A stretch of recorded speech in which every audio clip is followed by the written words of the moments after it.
Amigos y amigas, y en esta mañana tenemos de invitada a Liliana Durán Aguilar. Ella es candidata asambleísta nacional por la Revolución Ciudadana. La señora Durán es oriunda de la provincia del Oro y durante los siguientes minutos vamos a hablar de los retos de la nueva Asamblea Nacional y de sus propuestas para fortalecer el trabajo legislativo. Buenos días, gracias por este diálogo para la Red Corape. Buenos días, un cálido saludo a todas las personas que nos acompañan a través de esta importante Red Corape, un saludo a las comunidades.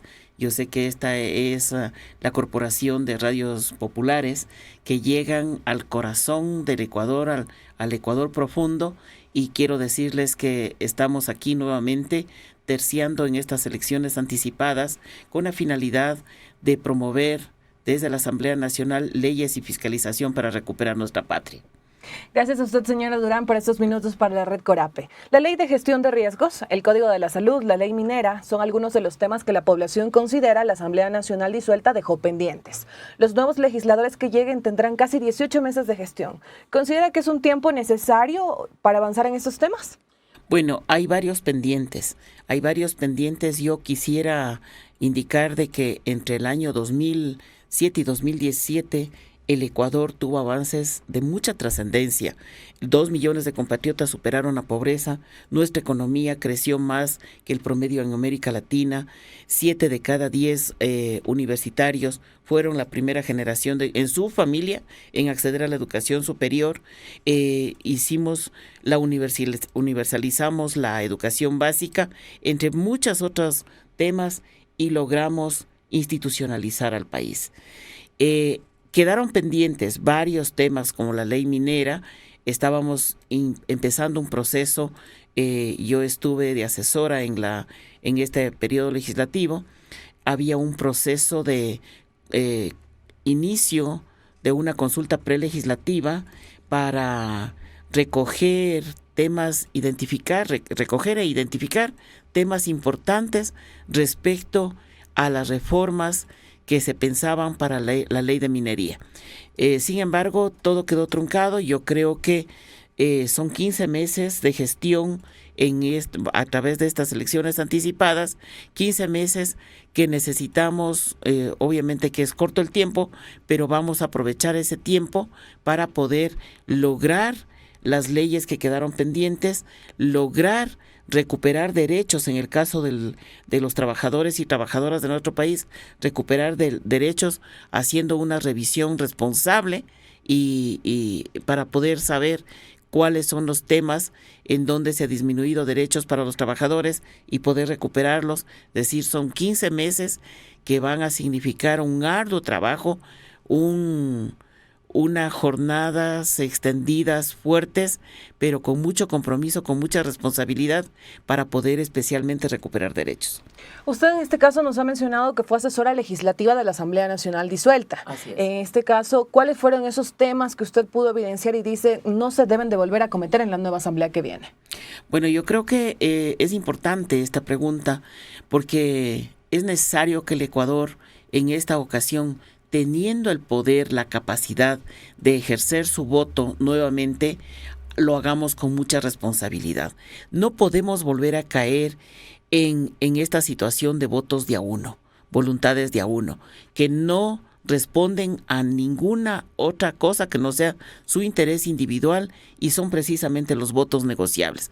En esta ocasión, votemos con responsabilidad, actuemos pensando en el país, pensemos cómo estábamos mejor antes en el proceso de la Revolución Ciudadana. Por lo tanto, les invito a que actuemos con responsabilidad. No volvamos a entregar poder individual a nadie, actuemos con responsabilidad y permítannos llegar en mayoría para poder lograr las leyes que necesitamos construir para recuperar nuestro país. Señora Durán, y usted habla de que les permita a la población llegar con leyes que en este caso necesita el país. Frente a este poco tiempo que tendrá la Asamblea Nacional, ¿qué cree deben ser esos temas prioritarios que los primeros días los nuevos legisladores deben centrarse a trabajar y decir, a ver, vamos con esto, vamos con esto? Exactamente, tenemos que llegar. Yo estuve de asesora de la asambleísta Mabel Méndez de la provincia de La Suay y coincidentemente ella estuvo en la Comisión de Biodiversidad y Recursos Naturales, concluyendo el periodo en esa comisión, porque justamente estábamos en proceso de elecciones de cambio de autoridades de la Asamblea Nacional. Ahí quedaron pendientes varios temas. Uno que es la ley orgánica de de la circunscripción territorial amazónica. Habían varios ajustes que realizar a esa ley. Había estos proyectos reformatorios a la ley orgánica de minería, que quedó en proceso de arranque de la consulta prelegislativa, y quedó pendiente también la ley de la circunscripción territorial de Galápagos, la ley especial, es decir, varias leyes. Con respecto al tema de la Comisión de los Trabajadores, ahí tengo conocimiento de que se estuvo trabajando unas reformas al Código del Trabajo. Eso tenemos que revisarlo con mucha responsabilidad para no permitir por ningún concepto regresión de derechos. La propuesta de este gobierno era disminuir derechos a los trabajadores y trabajadoras. Eso no lo vamos a permitir. Ahora, con la nueva asamblea, vamos a revisar para que se devuelvan los derechos, y que los derechos siempre, como dice la Constitución, sean progresivos a favor de los menos favorecidos, en este caso, trabajadores y trabajadoras. Y además de los proyectos y leyes que tiene que aprobar la nueva Asamblea Nacional que venga, también se escucha por parte de algunas personas y por parte de algunos exlegisladores señalar que es necesario revisar la posibilidad de enmendar la Constitución para que un mandatario juiciado políticamente no disuelva la Asamblea Nacional mientras se lo interpela, y también de fiscalizar a la Asamblea Nacional disuelta. ¿Qué piensa de estas propuestas? Bueno, yo creo que de ser necesario deberíamos caminar a una asamblea constituyente, pero eso lo vamos a ir viendo en el arranque de la asamblea y en el arranque del nuevo gobierno. Si es que es necesario, nosotros estaremos dispuestos a trabajar por una asamblea constituyente con la finalidad de devolver institucionalidad al Ecuador. En este momento, con el cuento de que es un estado obeso, de que necesitan reducir gasto corriente, han eliminado instituciones. Fíjese usted la situación que tenemos ahora con el tema de la inseguridad. Nunca antes hemos estado en una situación de ser incluso uno de los países que esté al final de una lista de países como los más inseguros. Antes éramos el segundo país más seguro de América Latina.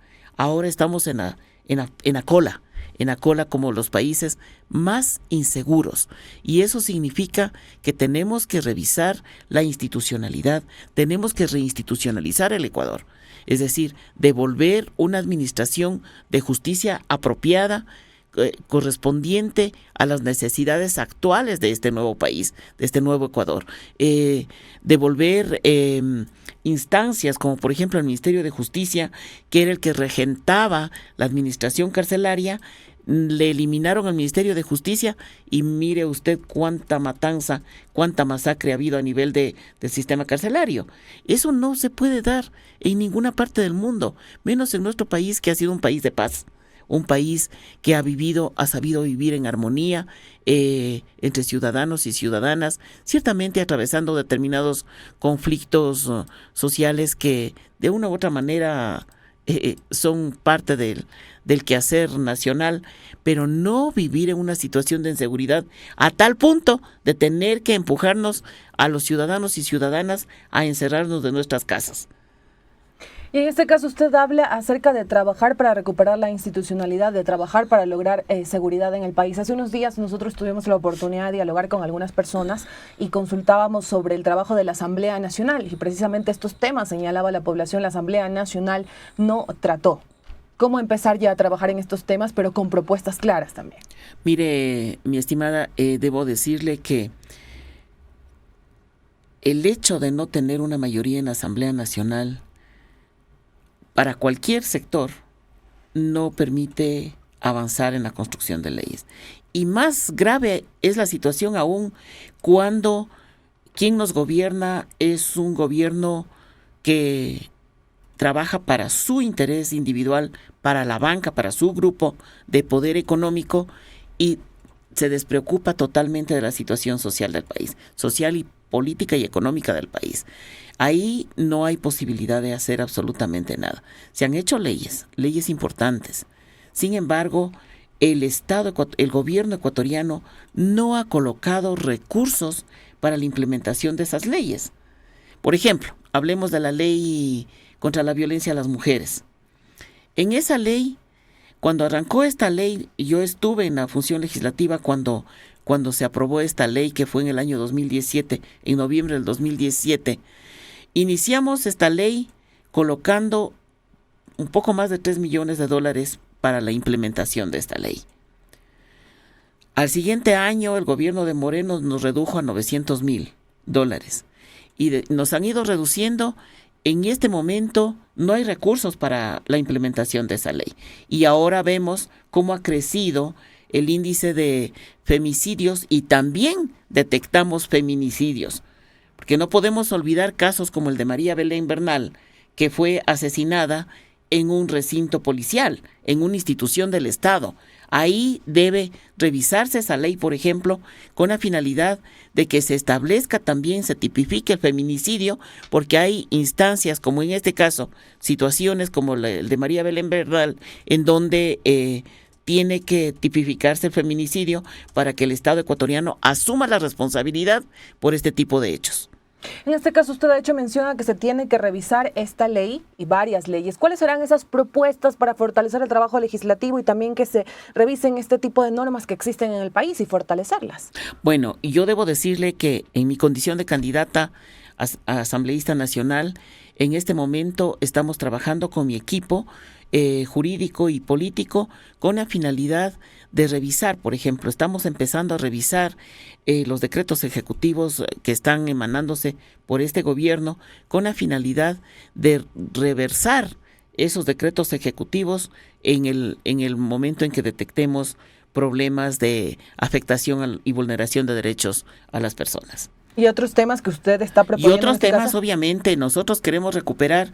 Cuando yo estuve en la función legislativa, construimos de manera responsable, recorriendo las 24 provincias del país, construimos un proyecto del Código Orgánico Integral del Trabajo. Ese Código Orgánico Integral del Trabajo quedó en debate, medianamente en el morenismo se continuó en el debate y entró este gobierno de Lasso y nos mandaron al archivo. Vamos a recuperar ese proyecto, vamos a hacerle una revisión, le estamos revisando para poder conjugar con los temas que ahora nos han retirado de los derechos de los trabajadores y trabajadoras con la finalidad de volverlas a incorporar y poder hacer un código del trabajo que responda a las necesidades actuales del Ecuador y que responda de manera progresiva a los derechos de los trabajadores y trabajadoras. Señora Durán, en estas oportunidades que nosotros le hemos mencionado, tenemos de dialogar con la población acerca del trabajo legislativo, pues se denota que en este caso la población cree muy poco en el trabajo de la Asamblea Nacional. En este caso, pues ha señalado que existe falta de transparencia de la función legislativa, que tienen muy poca información que difunden. ¿Cómo será también este trabajo de su parte para acercar más a la Asamblea Nacional a la ciudadanía? Mire, nuevamente me ratifico en lo que dije al inicio. El problema es de que teniendo la responsabilidad del voto, a usted, señora, a usted, señor, a ustedes, vecinos y vecinas.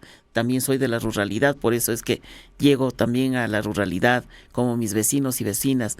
Decirles, teniendo la responsabilidad del voto, por favor, no regalemos el voto de manera individual, porque esas personas que llegan a ocupar curules de manera individual no responden a nadie y son los votos que luego se negocian.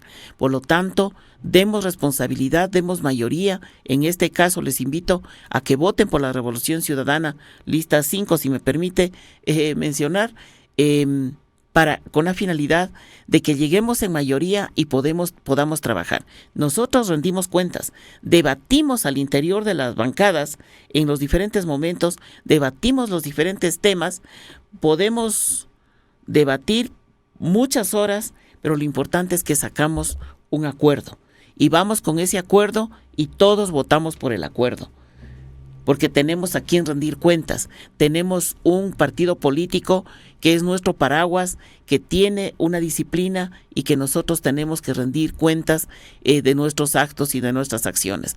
Usted podrá haberse dado cuenta de que la bancada de UNES de la Revolución Ciudadana siempre votaron en colectivo. Nunca votan de manera individual, porque nosotros tenemos a quien rendir cuentas, tenemos a quien responder, tenemos disciplina partidaria, mientras que los otras candidaturas que ahora están terciando en las elecciones anticipadas con partidos de alquiler, con partidos prestados, no van a rendir cuentas ni a ese partido que les está prestando el nombre y el número, menos aún a la ciudadanía. Por lo tanto, actuemos con responsabilidad. Perfecto, señora Liliana Durán. Estamos llegando a la parte final de esta entrevista. Le agradecemos por este diálogo para los medios comunitarios de Corape. A usted muchas gracias y a todas las personas que nos han acompañado a través de estas cámaras y estos micrófonos, decirles que estamos aquí. Nuestra predisposición y nuestra voluntad política es recuperar la patria y queremos contar con ustedes. Ayúdennos a llegar en mayoría para poder trabajar las leyes que nos permitan recuperar la patria. Amigos y amigas, y esta fue nuestra entrevista del día. Les invitamos a seguir en sintonía de este espacio comunitario que ya volvemos aquí en la Red Corape.